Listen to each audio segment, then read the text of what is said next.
Nouvelle semaine sur la West Africa Democracy Radio. Madame, Monsieur, bonjour. Bienvenue dans Planétaire, votre magazine qui traite des questions environnementales en Afrique de l'Ouest et au-delà.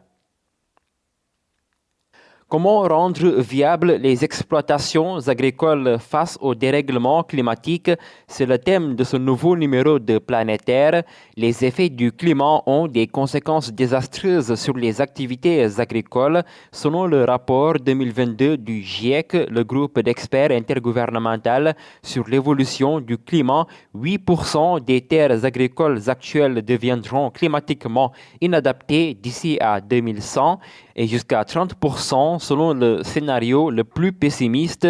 Environnementalistes et acteurs agricoles s'activent ainsi et adoptent des pratiques visant à rendre productives et viables leurs exploitations agricoles. Nous serons avec vous pour en parler. Ousmane Thiati, bonjour.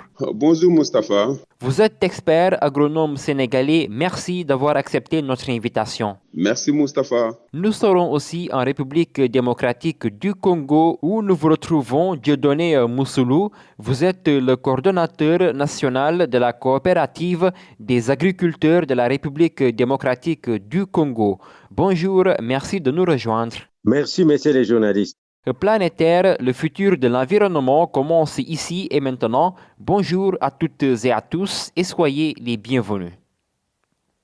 Ousmane Thiati, en quoi le dérèglement climatique peut constituer un danger pour les récoltes agricoles notamment? Voilà, pour ce qui est ce cas de figure, ça impacte négativement aux cultures, surtout dans le secteur de la permaculture ou bien le maraîchage. Parce que le dérèglement climatique fait accroître la chaleur, parce que actuellement au niveau du centre du pays, c'est-à-dire dans la région de Kaffrine, il y a une forte canicule qui se dégage là-bas, qui empêche aux cultures de se grandir non seulement, mais favorise également l'évapotranspiration. Donc, c'est-à-dire quand on arrose les arbres, le soleil qui tape sur ces exploitations-là ou bien sur ces plantes-là, non seulement ça va aussi impacter sur leurs feuilles, mais ça va faire évaporer l'eau ou bien l'humidité qui est dans cet jardin-là ou bien dans cette ferme-là.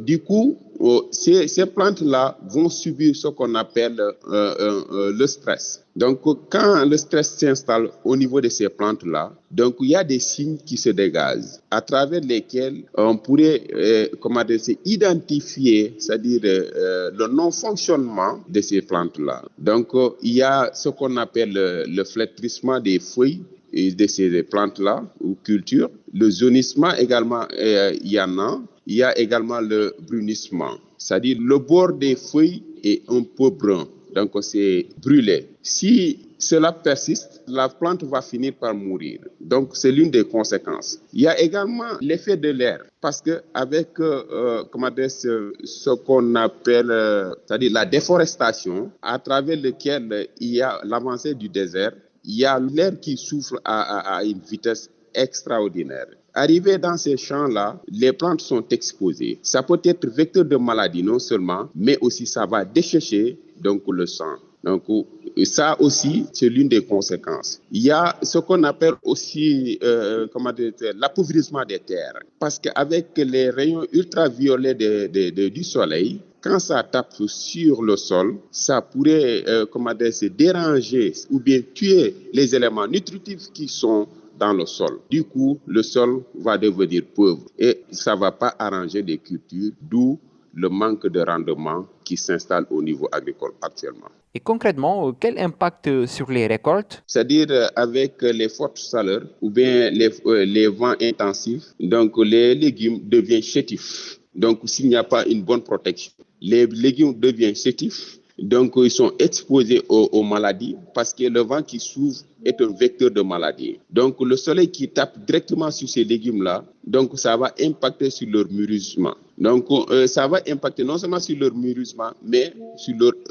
développement et grandissement. Donc, c'est des impacts qui sont là et que les agriculteurs ne prêtent pas souvent attention. Du coup, tu peux entendre aujourd'hui quelqu'un qui te dit que moi, j'ai cultivé une fois, mais je n'ai pas de rendement. Parce qu'on ne prête pas à ces conséquences-là et on ne fait pas aussi de calendrier culturel qui va te permettre au moins de maîtriser vraiment ces échéances-là. Bien. Et vous, concernant vos exploitations, avez-vous une fois été confronté à ce phénomène? Oui, à chaque fois qu'on arrose avant 12 heures, le champ est asséché. Il n'y a rien. Presque, tu as l'impression que tu n'as jamais eu versé de l'eau. Donc, qu'est-ce qu'on a fait pour pouvoir éviter cela ou bien minimiser ces conséquences? On a pu installer ce qu'on appelle la haie vive. La haie vive, c'est une clôture verte qui entoure le champ, qui joue un rôle extraordinaire dans la croissance et dans le développement de ces plantes-là. Comment? Parce que la haie vive va permettre au champ d'avoir une humidité, ce qu'on appelle le microclimat, plutôt la fraîcheur. Cette fraîcheur va non seulement permettre aux plantes de pouvoir se développer dans un environnement favorable, mais aussi va garder de l'humidité et empêcher aussi l'air de pouvoir faire impacter, je veux dire, négativement dans le champ. Est-ce que le milieu compte? Oui, le milieu compte bien. Parce que si nous prenons le cas de la région de Kaffrine ou le département de Koungheul, d'où je suis originaire, c'est un milieu agro-sylvo-pastoral. Donc, c'est une zone où on pratique et l'agriculture et l'élevage et la sylviculture. Alors, dans ces zones-là, c'est un peu tropical parce que là-bas, on est très loin de la côte. Donc, d'où, juste après la saison des pluies, ou bien l'arrêt de la pluviométrie, la chaleur, ou bien les vents forts s'installent très rapidement dans cette zone-là. Ce qui fait que l'arrosage ou bien l'exploitation des champs qui se trouvent au niveau de cette zone-là ne sera pas facile. C'est pourquoi il faut tout faire pour pouvoir commencer l'exploitation ou bien le maraîchage à temps. Voilà, si on commence ça très tôt, avant que la chaleur ne grimpe, donc on pourra arriver à terme de nos cultures pour pouvoir les vendre et attendre l'approche de l'hivernage pour installer d'autres cultures. Et quelle méthode pour protéger les champs? Il y a plusieurs méthodes qui existent pour protéger les champs.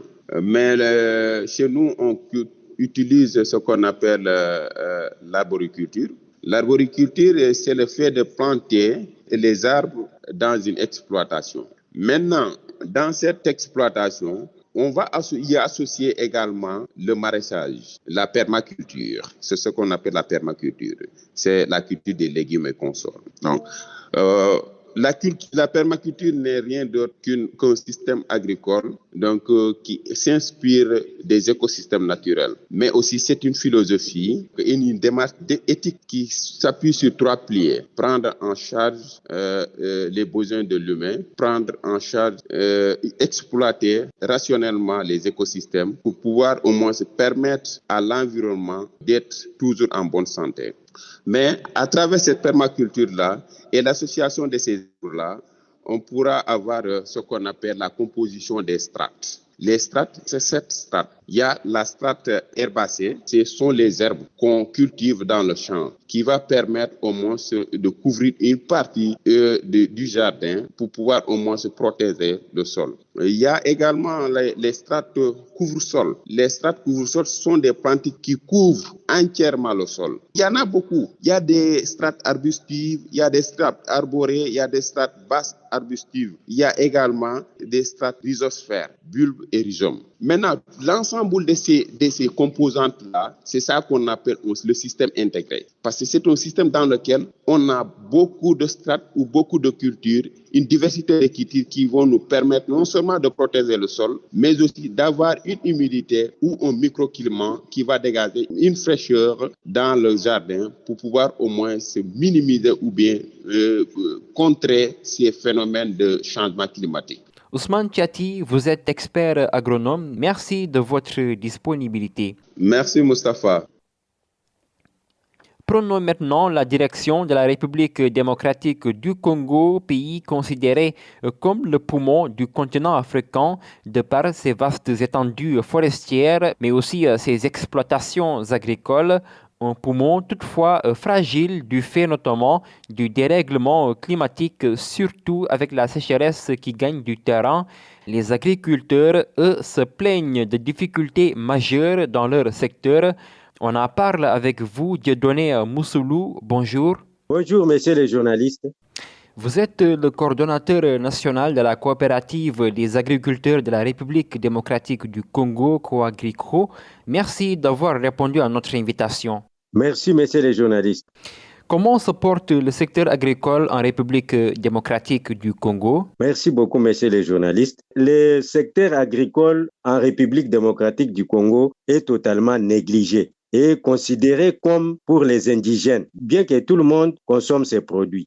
Et comment comprendre cette négligence? Cette négligence est faite du base que la population quinoise ou bien la population congolaise ne se donne vraiment pas à l'agriculture. Ils s'occupent à d'autres préoccupations, par exemple les commerces et autres préoccupations. Mais pour l'agriculture, en tout cas, ils ne se donnent pas vraiment, ils ne donnent pas l'importance à l'agriculture. C'est ainsi que nous avons créé la coopérative pour valoriser ce secteur agricole. Et quelle est la part du gouvernement dans cette responsabilité? Est-ce que vous collaborez avec les autorités congolaises? L'objectif de la coopérative est créée d'abord dans le but d'aider les gouvernements congolais à la lutte contre le chômage et l'insécurité alimentaire. Vous voyez? Nous l'avons créé pour diminuer la famine dans notre pays. Et quelle est justement la vision de la coopérative, l'objectif principal que vise donc la Coagrico? La vision de la création de cette coopérative est d'aider le gouvernement congolais à la lutte contre le chômage, c'est-à-dire en créant l'emploi pour 1000 jeunes par province dans le secteur agricole.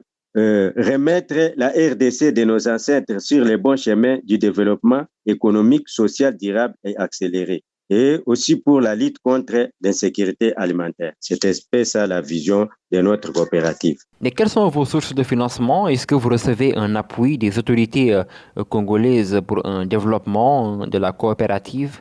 La coopérative est en partenariat avec le gouvernement congolais pour le développement du secteur agricole. Bientôt, elle sera financée et des dons des intrants seront mis à sa disposition par le biais du ministre d'État à l'agriculture et sécurité alimentaire. C'est un peu ça, monsieur le journaliste. Et comment se passent les activités de la Coagrico? La coopérative ici à Kinshasa est composée de 40 membres effectifs. Alors, oui, les rendements ici à Kinshasa, parce que nous sommes répandus sur toute l'étendue de la province, qui compose 26 provinces de la RDC. Et ici à Kinshasa, présentement, nos sites sont à Kimwenza Gare, précisément dans la commune de Mongafula, où nous avons 28 hectares. Alors, nos rendements sont répartis par hectare, dont nous produisons 2 tonnes de produits, de légumes, feuilles et fruits par hectare. Donc, nous produisons au moins 56 tonnes de produits alimentaires pour chaque fin du mois. Et êtes-vous confronté aux effets du changement climatique?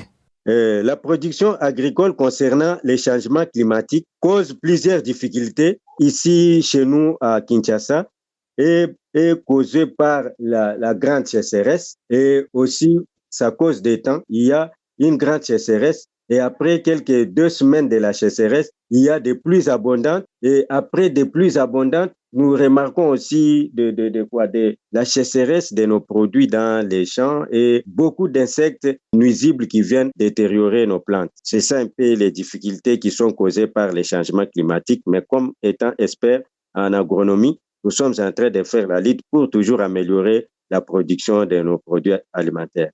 Dieudonné Moussoulou, je rappelle que vous êtes le coordonnateur national de la coopérative des agriculteurs de la République démocratique du Congo. Merci d'avoir répondu à nos questions. Merci beaucoup, messieurs les journalistes. Je vous remercie. Nous sommes maintenant à l'est du Sénégal où l'armée poursuit ses opérations de démantèlement de sites d'orpaillage illégal. Un 6e site a été démantelé il y a une semaine. C'est dans la zone de la Falémé, dans l'est du pays, zone frontalière avec le Mali, une opération des forces armées sénégalaises engagées depuis plusieurs semaines dans la lutte contre l'exploitation illégale de l'or dans cette partie est du pays. Selon la DIRPA, la Direction de l'information des relations publiques de l'armée, cette opération a permis de saisir divers équipements et matériels utilisés pour l'extraction illégale d'or. Des opérations saluées par l'Association des maraîchers du département de Bakel. Nous sommes justement avec vous, Sambaka, secrétaire général de l'association. D'abord, Sambaka, comment se porte le secteur agricole à Bakel? Je pense que pour ce qui est de l'agriculture aujourd'hui dans le département de Bakel, si on remonte un peu avant les années 90, c'était une agriculture plus ou moins de subsistance. Maintenant, au-delà de 90, après les années 90, à nos jours, nous avons vu qu'il y a eu une émergence de certaines filières, à savoir la filière piment qui s'est fortement développée ces dernières années, et la filière oignon, la filière riz et la filière maïs. Maintenant, entre autres, pour ce qui est des cultures de décrue, c'est-à-dire après le retrait des eaux du fleuve Sénégal et de la Falémé, les gens pratiquent à savoir l'agriculture de décrue. Les spéculations les plus prisées, c'est la patate, aujourd'hui aussi qui est parmi les filières les plus porteuses dans le département. Maintenant, entre autres, il y a le niébé, le gombo, et puis aussi il y a les courges qui sont cultivées. Voilà, entre autres, comment se présente plus ou moins l'agriculture d'une manière générale, un peu au niveau du département. Et comment appréciez-vous les opérations de l'armée dans la zone?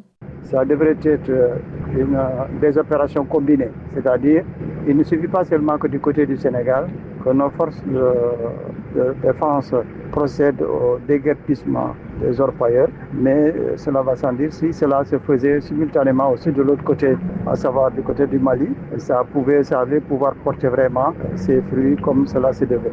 Mais quant à l'armée sénégalaise, tant soit peu, elle est en train de vraiment réaliser, en tout cas du côté du Sénégal, certaines opérations qui, à notre avis, sont plus ou moins respectées par les orpailleurs. Mais les eaux du fleuve en tant que telles n'ont pas de frontières, ce qui veut dire que c'est cette même eau qui coule du côté du Mali comme du côté du Sénégal. Donc elle sera toujours chargée, elle va pouvoir plus ou moins compromettre certaines activités au niveau de la zone, surtout avec l'utilisation du mercure que les orpailleurs utilisent dans l'extraction au moins de ce précieux métal. Et quel est l'impact de l'orpaillage illégal sur vos activités? Je pense que cela a fortement impacté surtout les activités de décrue. À savoir vraiment, dans cette partie-là, les gens étaient résilients après le retrait des eaux. Les gens pratiquaient cette agriculture de décrue qui vraiment apportait beaucoup de produits en tout cas aux familles riveraines. Donc cela se fait de moins en moins, sinon par endroits inexistants. D'autre part aussi, la qualité de l'eau étant trop chargée pour ce qui est de la boisson humaine, elle n'est plus utilisée. Même le bétail ne s'abreuve plus à partir des eaux du fleuve, surtout du côté de la Falémé, je veux dire. Maintenant, pour ce qui est aussi de l'impact, la nature en tant que telle a été complètement dénaturée. C'est vraiment des trous à ciel ouvert, c'est vraiment une dénaturisation totale de notre environnement, ce qui veut dire que ça a des conséquences sur les humains comme sur les animaux. Maintenant, l'activité maraîchère est plus ou moins réduite, sinon par endroits inexistants. Donc, ce qui veut dire que ça appelle les gens à un chômage qui ne dit pas son nom. Et selon vous, comment lutter efficacement contre le phénomène? Ce n'est pas la seule activité qu'il va falloir mener. Lutter contre les orpailleurs, c'est bon, mais aussi penser à d'autres activités qui pourraient faire de telle sorte que les habitants ou les autochtones de cette zone puissent s'adonner de moins en moins à une telle activité. Mais aussi continuer l'activité de sensibilisation sur les méfaits de l'extraction de ce métal d'une manière artisanale. Donc je pense que voilà un peu les activités qu'il va falloir mener pour réduire un peu les méfaits de cette activité sur l'activité agricole au niveau de la zone. Mais aussi essayer de voir comment faire de telle sorte que l'activité agricole soit suffisamment développée dans cette zone, bien qu'il y a des difficultés parce que l'extraction de l'or, c'est une activité très facile. Mais je pense qu'avec un accompagnement de plusieurs systèmes de production dans la zone, avec cette filière que je disais tantôt émergente, ça pourrait plus ou moins redonner espoir à une partie de la population à cette activité plutôt que de procéder à l'extraction de l'or. Je vous remercie, Sambaka. Vous êtes le secrétaire général de l'Association des maraîchers du département de Bakel. Et nous arrivons au terme de ce numéro de Planétaire. Merci de l'avoir écouté. À la présentation, Mustapha Diakité, émission que vous pouvez réécouter sur notre site web www.wadr.org. Merci également à nos radios communautaires. Planétaire revient la semaine prochaine, mais d'ici là, portez-vous bien dans un environnement sain.